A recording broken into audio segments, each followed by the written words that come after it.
Thanks, Eric. Yeah, well, you're reading any single-space 19-page 10-month stories tonight. Right. Just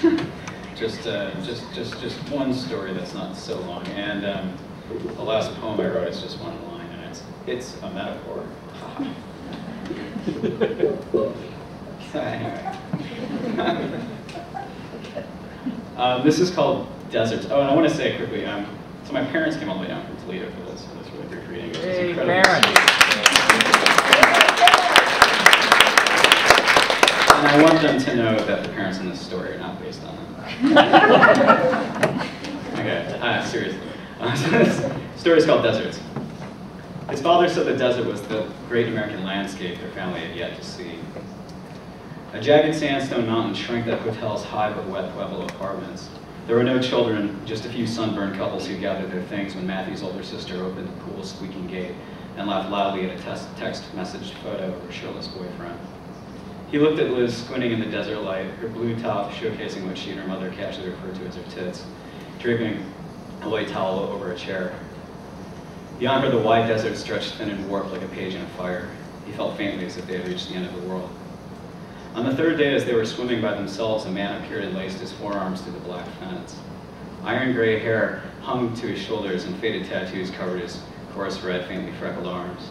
The skin of his face looked dry and empty like a leather canteen. He was drinking a can of beer and smoking a cigarette, and behind transparent glasses his eyes watched Liz when she climbed out of the pool and tugged at her clinging bottoms. Aware of his interest, she avoided looking at him as she went off the diving board over and over. After a while, their mother showed up wearing a floppy white sun hat and a floral print white cover-up. Across the pool, the man on the fence tipped his white and red can at her. They don't talk to strangers, he said. They passed that test. She frowned and took a chair under a pale orange umbrella and rummaged in her hemp tote bag. She began working sunscreen into her pale thighs and lifted her head and saw him still waiting for a reply. What do you want me to say? She said. They're good kids, so what? When we were their age, it was rude to ignore it in adults, wasn't it? A lot more weirdos out there today. I wonder, the man said. I don't. The man looked down at the red soft pack in his hand as if to count the cigarettes and peered over the top of his glasses at her. Do they talk to old friends of their parents? Do their parents talk to their old friends? How? That's the guy's name. He's also not based on Bill Hubb. Sitting forward, she pulled off her sunglasses and stared, brought up a hand to shield her eyes. He rocked on the fence, laughing faintly. Sam didn't tell me. Well, surprised then, he said. He said he wouldn't know. I guess he was right this time. Matthew looked at Liz, who treaded water in the deep end, mystified as he was by the stranger's effect on their family's serious person. Their mother gave a short, delighted laugh, stood unsteadily on the hot cement, her lips parted in delicious disbelief, and went to open the gate. At dusk, bats tied bows in the deepening sky. His father jabbed a two-pronged fork into charring steaks. Hal lay sprawled on a lawn chair, blowing smoke rings for Matthew's mother and sister. Pacing the high white walls, half ignoring them and trying to spy in adjacent courtyards, Matthew concluded the apartments around theirs were empty. Something was wrong. In Hal's presence, his parents became talkative and happy, said nothing of the cigarettes they so often preached against. His mother eyed the butts, it seemed, with envy. This land has a long and honorable history. I'm talking to you, son, his father said, glancing at his mother and Hal. First there were the sea monsters, then came the synapsids, warm-blooded lizards, big as Cadillacs, who grew fur and had no scales. Then the dinosaurs, then came mammals. Then came the first Indians, and they hunted here and fought over this land for thousands of years without writing shit down. Then came the Spanish, then the Texans, then came the Mexicans, and the Texans killed them, though this fight continues in a different form today. He stopped and looked at Hal, who was nodding his vague approval. Then came us, do you understand? Yes, Matthew said. Sunburns weighed down on his face and shoulders, but he was afraid of going to bed with Hal in the house. Great kids, Hal said. Getting big, his father said. Lizzie's going to be 18 and Maddie's going to be 12. Maddie's our brainy one, his mother said. Liz stopped typing a text message to protest that she had brains too, and her mother pulled her close and pressed a kiss to the girl's lank blonde hair. Lizzie's smart, but Maddie's our scholar. He's perceptive, Hal remarked, watching sparks drift up to the grill. Bookish, his father said. He's book smart. Maddie has to know everything about a place, his mother said. He reads all there is. You can't learn everything that way, bud, Hal said. You come with me sometime, and I'll show you things you won't find in any book. He woke to first light. His father snored in the master bedroom, his house snored on the living room couch, one sound rising as the other fell. He dressed and padded outside, put on his shoes on the front step, and hunted for scorpions among the cactus. From his reading, he thought he could identify several species.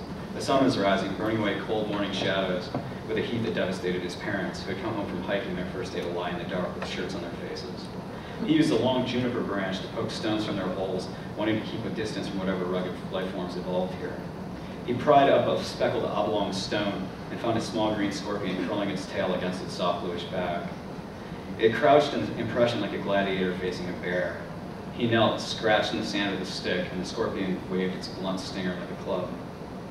Hearing footsteps coming through the gravel and the sand, he dropped the branch and stood, afraid of getting into trouble with the scowling groundskeeper for disturbing wildlife. But it was Hal, shirtless, wearing tight gray jeans and black boots, dragging mightily on the day's first cigarette. Faint blue veins forked in his shoulders and biceps, and moral tattoos covered the tight skin of his upper body. "What you got there?" He crouched over the scorpion, breathing alcohol and smoke. "Little devil." Recognizing the species name, Matthew noted this one looked different from the pictures in his book. "That's the same as a striped-tailed scorpion." "Fuck if I know, bud. We just call them devils." The scorpion backed into the shelter of a dense bush with tiny green leaves. This made it was more like a bug than some new genre of creature. He turned to Howe and said, "They don't do much, do they?" Howe shook his head. He pointed back toward the boxy cluster of white apartments. The cluster of boxy white apartments. "Just eat spiders and hide the sleeping bags from time to time. Come on, people moving inside."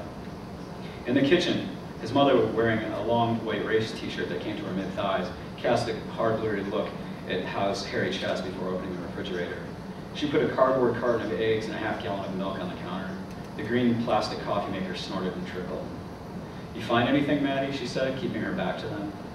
He sat at a chair at the table, knowing he would be stuck here until at least the end of breakfast and some talk of the day's plan. Before he answered, he knew exactly what she would say and how things would go after that. He felt this way sometimes, as if he were watching his family act out a script they'd all memorized and then forgotten about. Just a scorpion. His mother squinted out the window. "A scorpion?" Howe examined clean coffee mugs in the dishwasher. "It was just a little devil," he said. His mother came solemnly to the edge of the kitchen tiles. "I want you to be careful." "Nothing to fear, Ma," Howe said. "They just go around using the little forks the Lord gave them." She pretended to spank him with a rubber spatula. "You be careful, too." Howe laughed and looked into his mug. His father wandered out clearing his throat, wearing his underwear and a white t-shirt that was tight on him.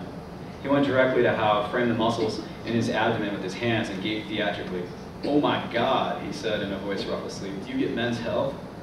"I think he exercises, Sam," his mother said. "Maybe you've heard of it. I get men's belch."